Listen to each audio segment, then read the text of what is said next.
All right, I think we're live.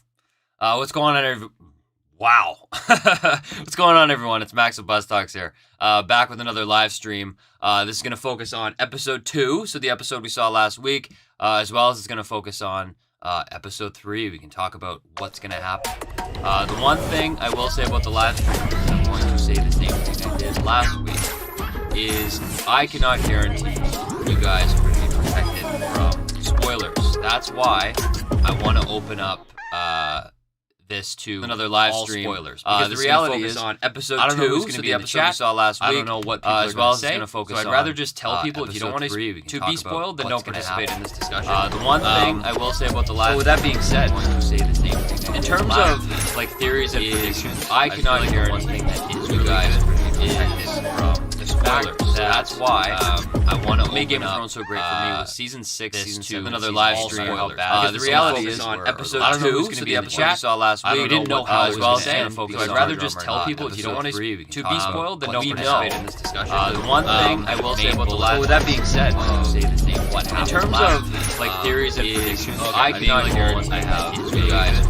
the spoilers. That's why I want to make Game of Thrones so great for me was season 6, season 2, another live stream. The reality is on episode 2, so the episode we saw last week, we didn't know how as well as boom.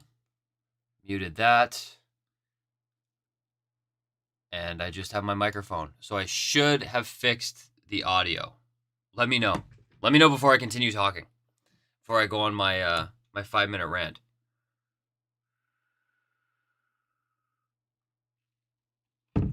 Is the audio fixed yet?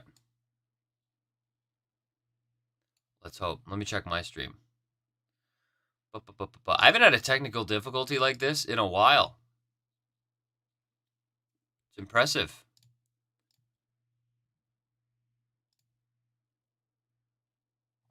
Let's see here. Okay, so I am live. Oh, wow, there is a loop. That's what you guys had to listen to?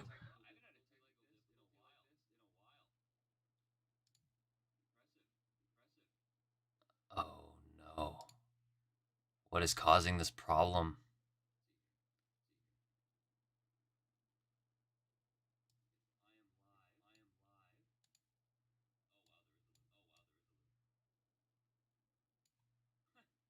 Okay, hold up. Sorry, guys. It should be fixed. Is it fixed yet? Yeah, I don't think it's fixed. Well, it's a good stream, guys. Oh, man.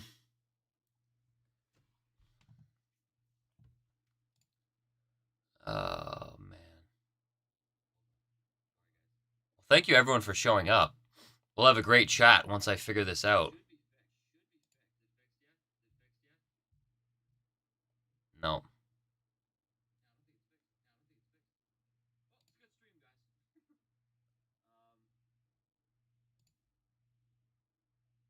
Okay.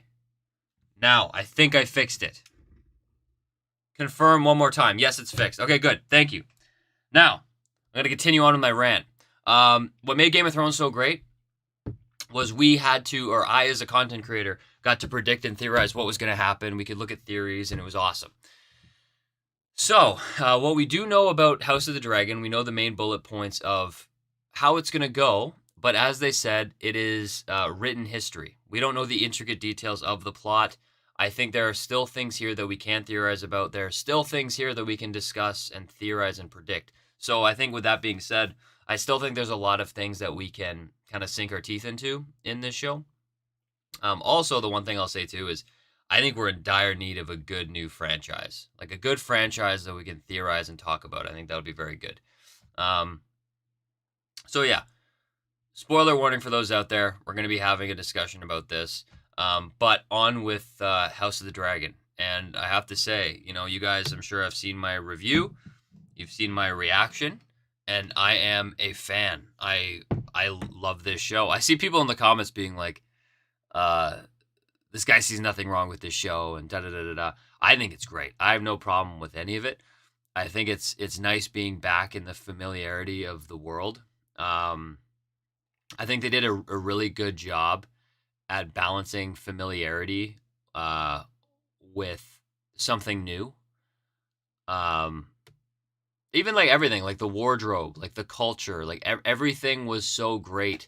Um, and it's been tweaked just a bit so it stands on its own and it's different, which is awesome. So I've been appreciating that. One of my main takeaways with the show so far that I think is awesome is when Game of Thrones started, you didn't like Littlefinger, you didn't like Jamie, you didn't like Cersei. What's different with this show is it's a civil war, and it's essentially two sides fighting, the blacks and the greens of the Targaryen line to see who sits the Iron Throne. I don't dislike any character. Um, every single character I like. I like Otto Hightower. I like Corlys Velaryon. I like Daemon Targaryen. I like Viserys. I like all of these characters.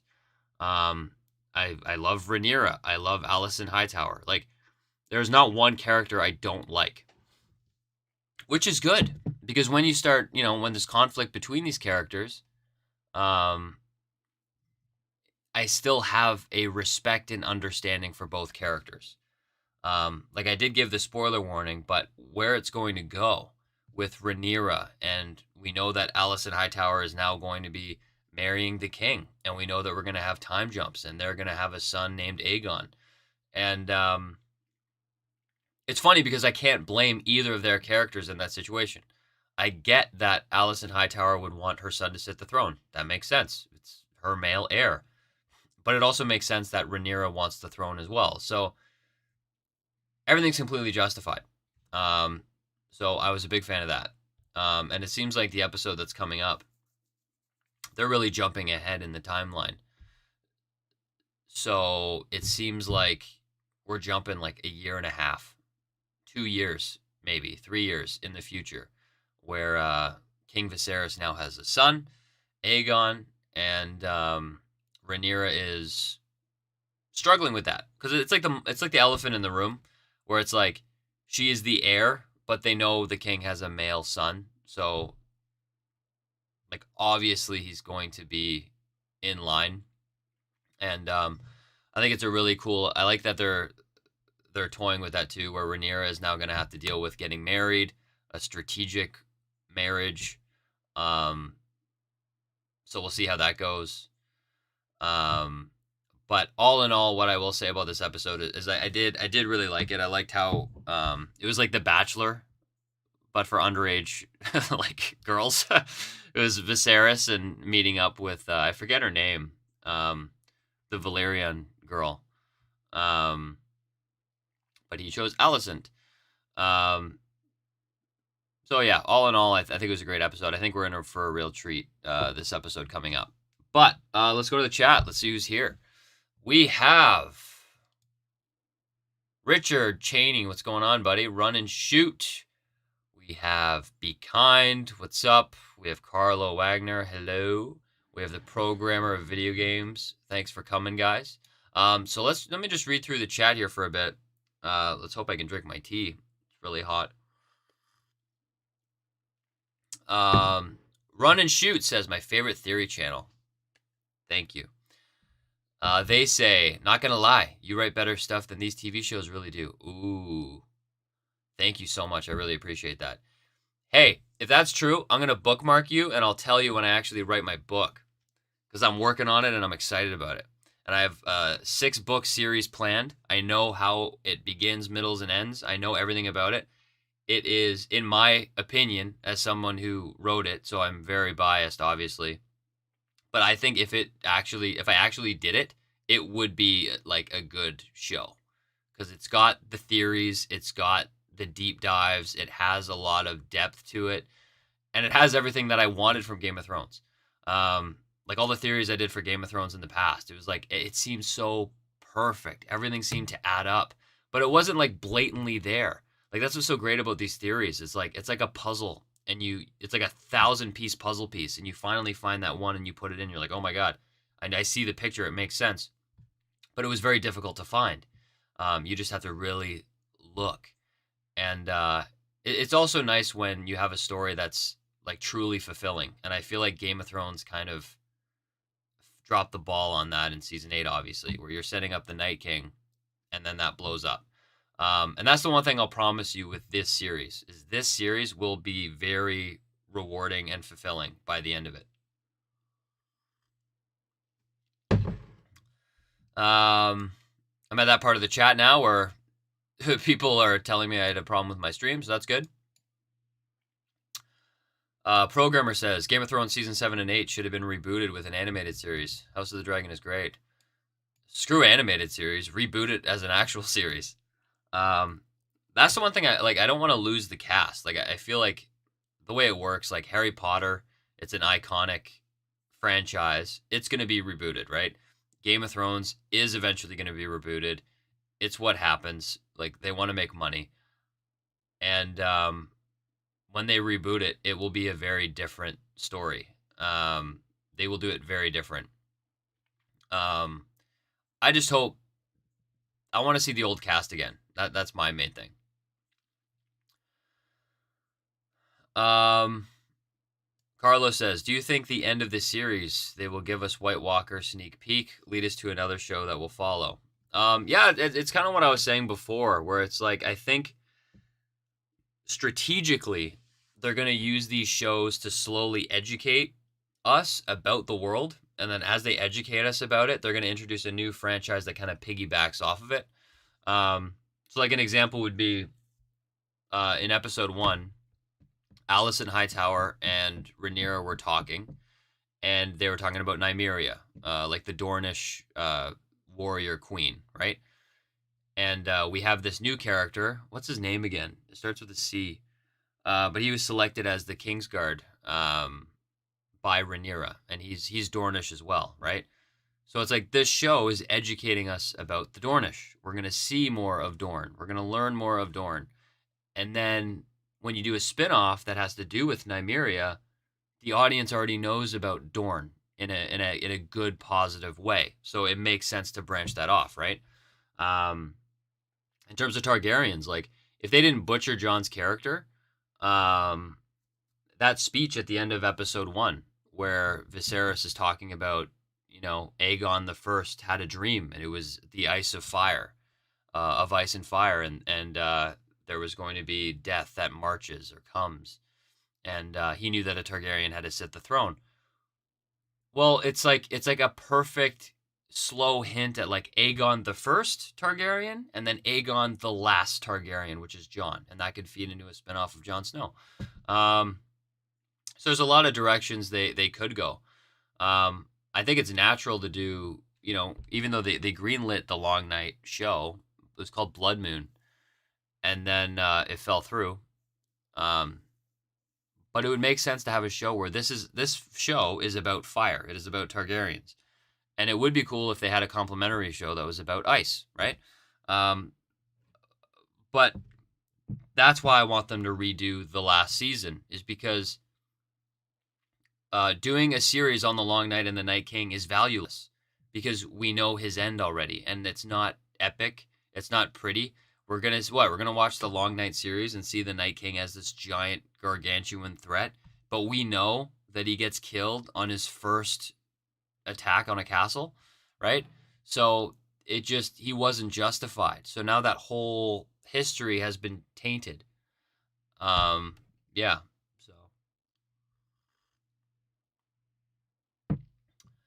Richard Cheney says, Sir Christian Cole is from Dorne. I did say that, but I actually don't know. Let me double check. Sir Christian Cole. He is born in Blackhaven. Where's that? Yeah, Dornish. Haha, I got it right. Yeah, he's from Dorne. Very good. Yeah, Kristen Cole's from Dorne. Yeah, so I think that's a way that they're going to educate us about that. Because people hated Dorne in Game of Thrones. They introduced them in Season 5, the Sand Snakes. And they had the whips, and they were a little cheesy. Yeah. Programmer says they canceled Blood Moon because the White Walkers got butchered in Game of Thrones season 8.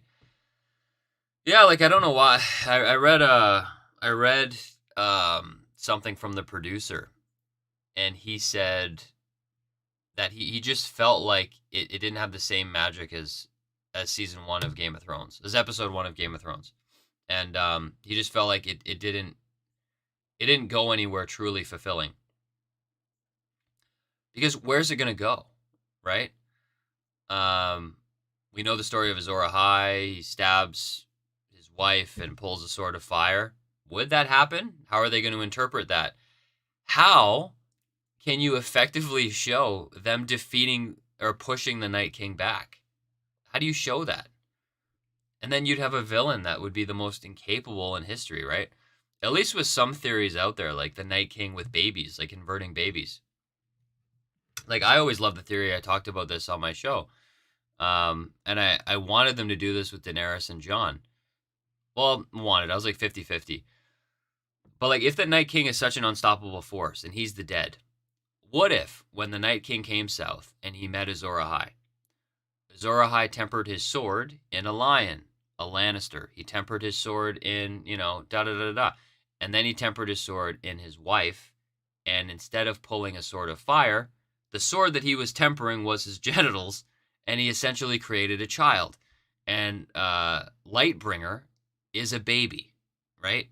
And he, using that sword of light to fight off the Night King, instead gave him his child. And that's why the Night King left, right?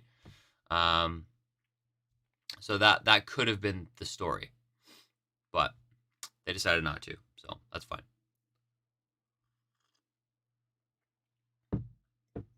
CL says Viserys might have grayscale. Oh, that's very interesting. He could. I don't like. It's not a coincidence that they're showing, like, every episode he has something wrong with him. Like he has a wart on him. He nicks his finger. He has an infection. He's putting it in maggots. Seeing what this guy goes through medically, it's terrible. But obviously it's foreshadowing his health, right? Like, he's gonna have a decline in his health. That's how the plot is going to start. I don't know how they're going to push that. I honestly think, I did warn for spoilers, by the way, so I'm just going to talk about it. Viserys' death, I see it as like the episode 9 of this season, where we're learning about the dynamics of the Civil War brewing, and then basically the last scene of the show is, you have Viserys dying, you have them contesting the throne, and you have Rhaenyra discovering that her dad has passed, and Alicent Hightower has seated her son Aegon on the throne. And then you open up with season 2, and Rhaenyra is trying to get allies, right? All the people that swore to her, she's going to try flying over and building relationships and building support, right? And that's why, like, correct me if I'm wrong, I didn't read the history books, but the crab feeder, that whole plot of the crab feeder, I think, was just written for the show, right? Because they needed eye candy, they needed spectacle to show what these Targaryens are capable of. And they needed an event to really inflate season 1. Because, like, the Dance of Dragons starts with King Viserys' death. But it seems like they're filling the plot up. So season 1 ends with the king's death, and that starts the plot, right? So I think, like, the crab feeder is really just it's a writing mechanism. It's to show how effective the Targaryen dragons are. It's to show the division between Corlys Valyrian, one of the strongest houses and richest houses, against the king. It's to show Daemon's relationship with his brother, right? They're using it in all of these ways. Oh, that's gross. So yeah. So grayscale is interesting. It's funny that we're on the scene right now of him getting treated for it. It could be grayscale, but it also could just be like infection, right? Like, we saw him got nicked by the throne. And I think they're trying to, like, metaphorically communicate that, the throne is taking a toll on him as an individual. Because that's why, like, I actually love Viserys as a character. Like, he's an awesome character. He's a good-hearted guy. And because of that, he could be seen as weak, and that weakness is degrading him or decaying on him, right? That's why it's like the throne cutting him is such a good thing, because he's a good guy, but he just can't sit the throne because it's tearing him apart. So yeah. Carlos says, when the Night King changed Craster's baby in Game of Thrones, it happened for a reason. The same baby will be the new Night King villain in the new Jon Snow series. Your thoughts? Yeah, that's interesting. I think it's very difficult, because I think that the genuine Game of Thrones canon, like when George R. R. Martin wants to tell his story, the White Walkers will be defeated. Probably. We'll see. And Game of Thrones was a show that was meant to be like the end all be all story, right? It's like Harry Potter defeating Voldemort, right? The reason why we focused on this story of A Song of Ice and Fire is because it was the culmination of the end of the Night King, or the end of the dead, or the White Walkers, or the Whites, or like whatever you want to call them. And that's why it's like they perfectly had the literary devices to tell that full story. You had Daenerys, who was fire. You had the Night King, who was ice, or you had the White Walkers, who were ice and death. And well, it's duality on both sides, right? You had fire, which is Targaryen, which is life, the Lord of Light, bringing people back to life. You had the Night King, which is death, which is ice. And then you had Jon Snow in the middle, who is both alive and dead. He was resurrected. He is both ice and fire, Targaryen and Stark. He is the culmination of everything, right? So he is both. So that's why, to me, Jon Snow's story, he shouldn't have been king. He should have killed Daenerys and killed the Night King. And then he should have done his duty, and then he should have been sent to the wall. So for them to do a series and just bring it all back kind of negates the beauty of the plot. You know, like now that Daenerys is gone, it's like, okay, so what plot are we going to see? Like, Jon's going to rally up the soldiers again to fight the Night King? So I don't really see how that would necessarily happen. I see a couple plots. You could go the Targaryen route. So there could be a reason why they have a House of the Dragon spinoff right now, is we're going to be introduced to the Targaryen family. And then guess what? The last Targaryen is Jon Snow. So for him, it could be a sense of duty. He's somebody who doesn't care about his family name. He doesn't care about his heritage. But the world needs Targaryens. So maybe he's in the north and he sees Drogon. And as a Targaryen, he's called to action, where Drogon has a dragon egg, right? And it could be a story about Jon rebuilding the Targaryen house. Not because he wants to, because it's his responsibility to. You could also just tell a story about the politics of, like Sansa could be encroaching on the north, could be taking territory. Jon is weak at politics. He's not a political guy. So it would make sense for him to be thrown in those situations where he's got to balance the politics of Sansa being queen in the north, not being a part of the kingdoms, also being a member of the Night's Watch, answering to Bran, his brother, the king, who's king of the Six Kingdoms. And he also has the wildlings following him. So politically, he's in an interesting predicament. And that could be too, right? Like Jon could be building up the Targaryen name. And how crazy would that be? Is it's like we have this story, which is like the origins of, not the origins, but it's a really important story to the history of Targaryen. It's the fall of the Targaryens. So how cool would it be if they had the fall of the dragon, right? So this whole show is based on how the Targaryen house fell. It was the beginning of the end for the house. How cool would it be if we did a Jon Snow spinoff that the whole point of it was the rise of House Targaryen? That's the whole point of it. Where, what if the Targaryen name, based on fire, They're a house of fire, of dragons and fire, and they started in Valyria. And how cool would it be if House Targaryen ended north of the Wall, where Jon built a new family home, House Targaryen, and it existed. Doesn't even have to be named House Targaryen, but they exist beyond the Wall, right? So it's like we have the ability to almost show the ending of the Targaryen house. So that would be cool.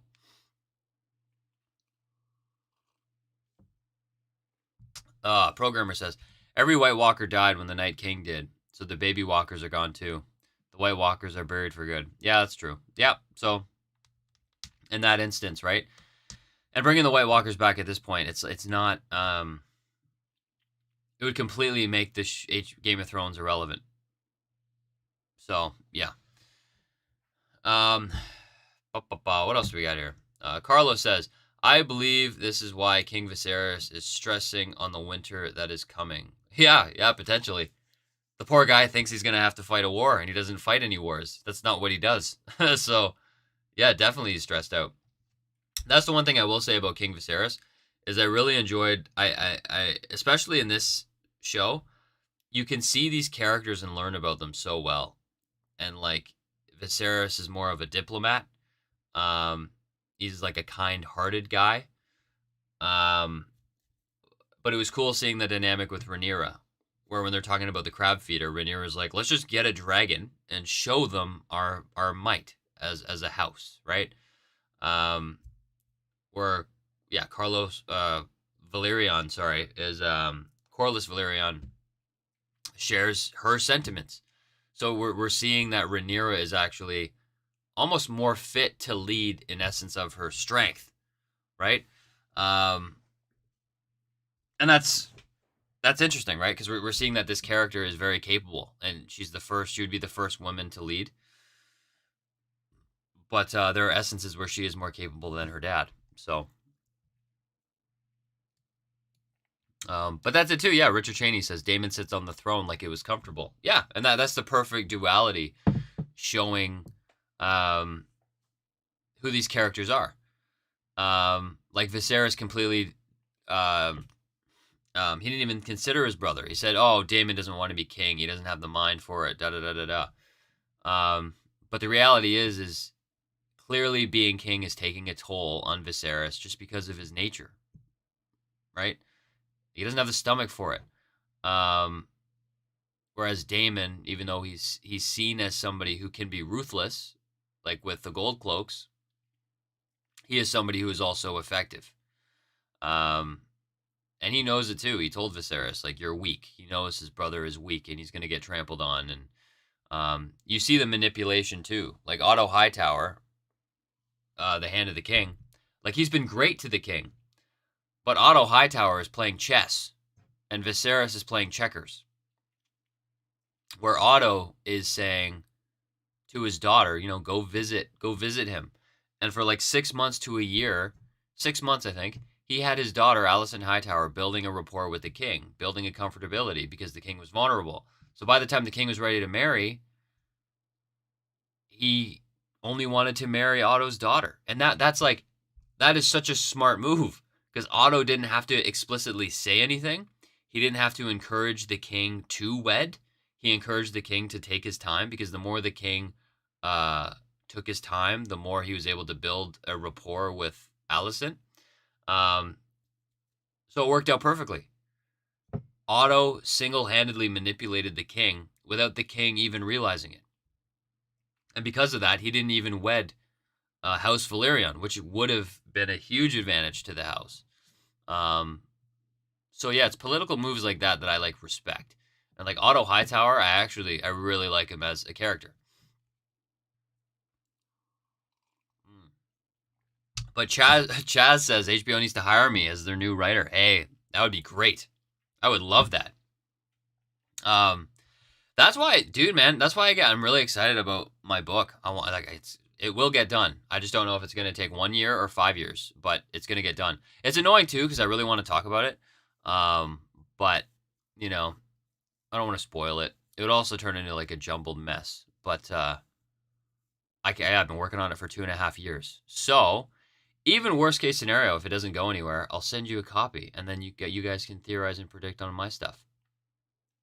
Yeah. Heavily inspired by Game of Thrones, though, because Game of Thrones is awesome. Oh, I have something in my throat. But, yeah, what else we got here? Any more questions, guys? Any more questions? How long have we been live streaming?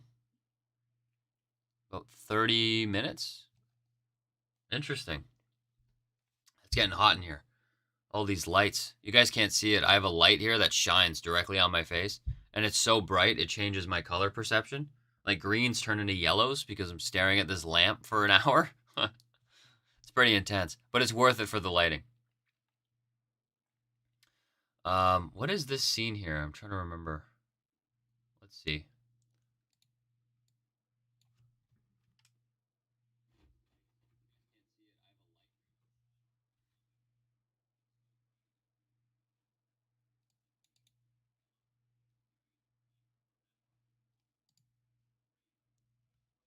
Uh-oh. I think I messed up my stream again. Okay, is my sound good? I literally think I just messed up my stream again.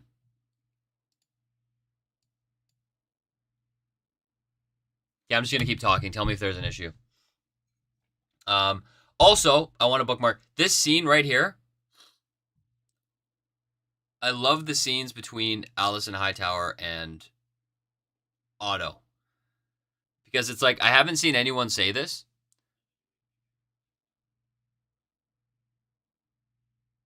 Okay, I'm getting sound from somewhere.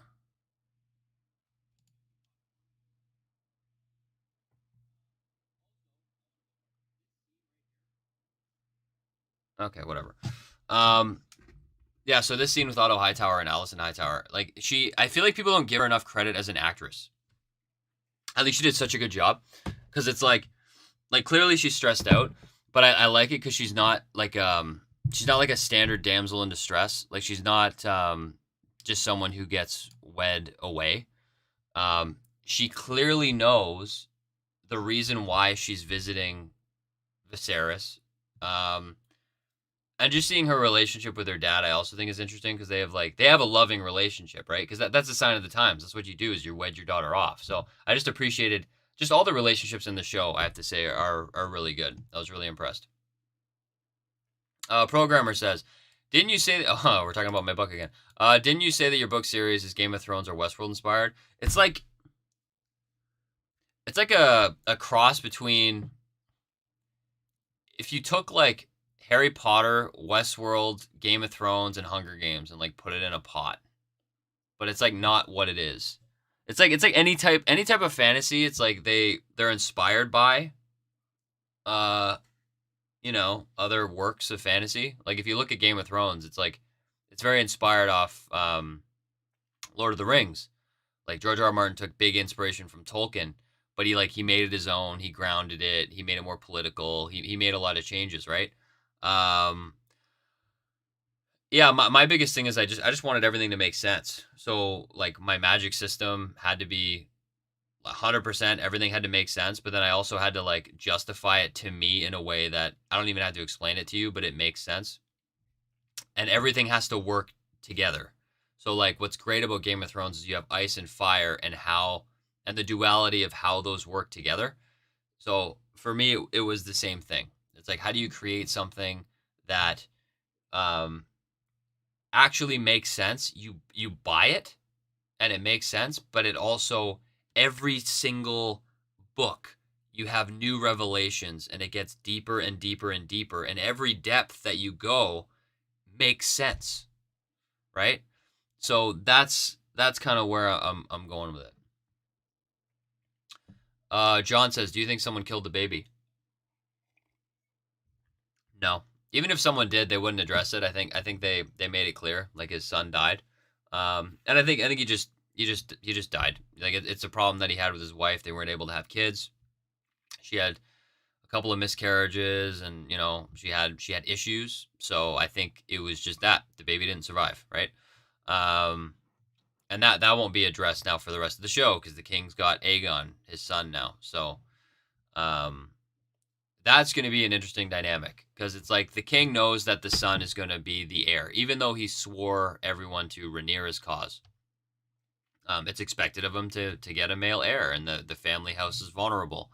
So I'm excited to see scenes with Viserys with his son Aegon, kind of, because he's going to have to teach him values of being a king, right?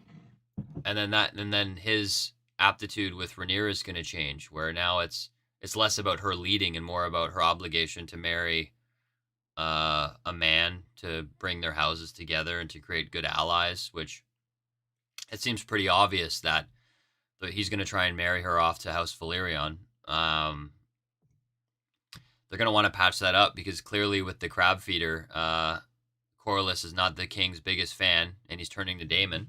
So the only way to win that family over is through marriage, right? So Rhaenyra seems like a true candidate. But then it also swings the tide if you want to talk about civil war. Who supports who? Carlos says, which actors would you like to see play the role of Blood and Cheese? I don't even know who that is. Maybe you can explain it to me. I don't know. John says, do you think someone killed... Oh, I already did that. Okay. Carlos says, the guy who played the Hound in Game of Thrones would have been perfect for Blood. Cool. I'll agree with that. I actually don't know who that is. Because I purposely, when I covered this show, I, did research on it, and then I purposely kind of wanted to stop. Because I realized, the real value in covering the show is the excitement of not knowing what's coming and the excitement of talking about it, I don't want to know every single detail about it. I want to kind of see the plot as it comes. Be Kind says, Otto Hightower wanted Raid to pick a different Kingsguard than Cole. What quiet political move did I miss? Yeah, it also shows their demeanor as leaders. So Rhaenyra is like, I need someone to defend my dad. I'm going to pick the best person at combat who can defend my dad. Whereas Otto it shows his nature, right? He's completely political, where he's saying, well, sure, but you can also pick somebody from this house, then we can get this from them, and we can fortify this and that and whatever. I didn't see it as Otto having an underlying plan. I saw it mainly as him really trying to do right by the king and thinking on a political level of how can we fortify our alliances, right? Because I think that's just how he thinks. I think it was more of an insight to his character rather than him pulling a deception. I think the biggest deception that he pulled is introducing his daughter to the king. That's the biggest thing. Because Otto Hightower is the guy who's going to give King Viserys a hug saying, I know how incredibly hard it is. Take all the time you need. I could never imagine remarrying, da-da-da-da-da. And then he starts sending his daughter to his room. The action completely goes against what he's saying. And he manipulated the king in that way. So I think that's how we see Otto Hightower's manipulations. But with Criston Cole, I'm interested to see Rhaenyra's relationship with him. Because they do have an interesting relationship. And it will develop. And Criston Cole, he's going to be around for a while. And we know that he's in the next episode. I'm pretty sure he goes with her. Either he's chasing her down to catch her, or he went with her when she ran away. But yeah, pay attention to their relationship because I think a lot of changes are going to happen over the course of the show. It's so crazy in this show that we get full-blown dragons, already. We're going to get dragons every episode. Next episode is going to be nuts. I think they really want to show us what these dragon riders were like, because everything was new, right? Programmer says, fictional or not, I don't know if I would want to be a king during that era of the world, having to worry about traitors and someone trying to overthrow me. Yep. Yep, there's a lot going on. And a lot of it too that's so funny is like a lot of it is really like simple. Like it is simple conflict. Like people have their own things that they want and there's deceptions in what they want to achieve what they desire. So it's yeah, it's interesting. I think this is going to be crazy. I'm really excited to see this show unfold because we're going to have two families and like I like how the timelines are going because we're learning about Allison Hightower, we're learning about Rhaenyra. There's going to come a time in the show where they have their own families and we're going to know their whole family and both of their families are going to be in war against each other, right? So it's interesting too because it's very like Game of Thrones was political, but it's going to be very different seeing family against family, and the whole thing is person versus person. Like we always had the threat of the White Walkers, but this is just going to be like two families at war or one family at war. So it'd be really cool to see. But with that being said, I'm going to take a couple more questions, and then I am going to wrap because I am sweating. This lamp is so hot. What else could we talk about? Um,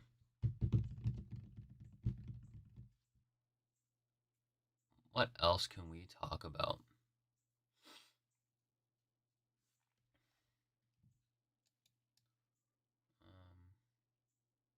Oh, that's another thing I want to mention.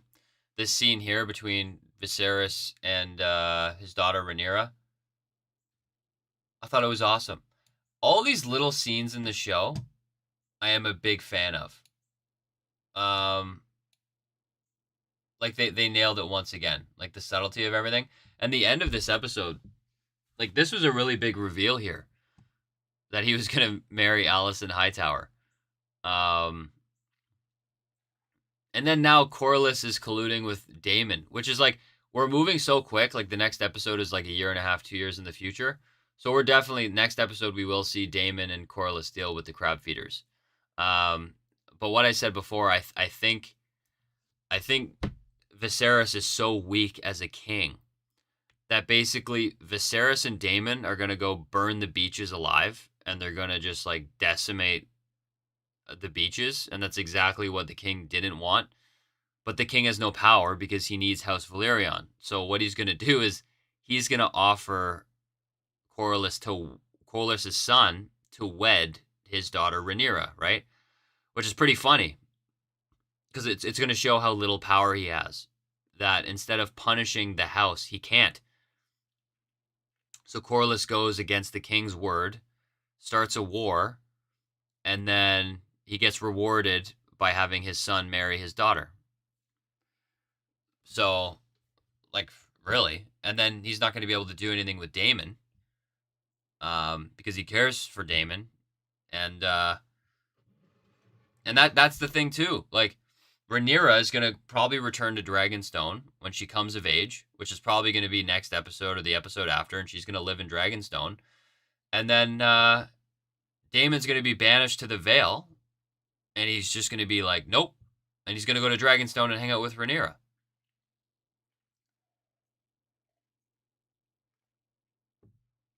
So, yeah, that'll be interesting. John says, how long would it take for Viserys to name his son heir? I don't think it'll be this episode. I don't even know. I'm interested to see the king's thoughts on it because like it's obvious that he has a male heir and like he will be king. But I wouldn't be surprised if he didn't even mention it, and he wants Rhaenyra to be queen. I think there are a couple events that happen where like Rhaenyra with her dragon and getting the egg from Daemon, Rhaenyra running away and having like some conflict there. I think she's really going to prove herself to her dad that she is a capable leader, and he might actually leave her to be queen. And it's Alicent Hightower who manipulates the situation, right?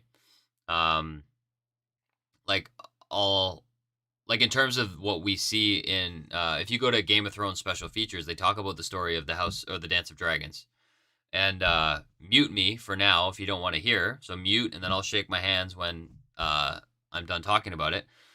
But essentially, King Viserys dies, and the messenger who is running to go tell everyone is stopped.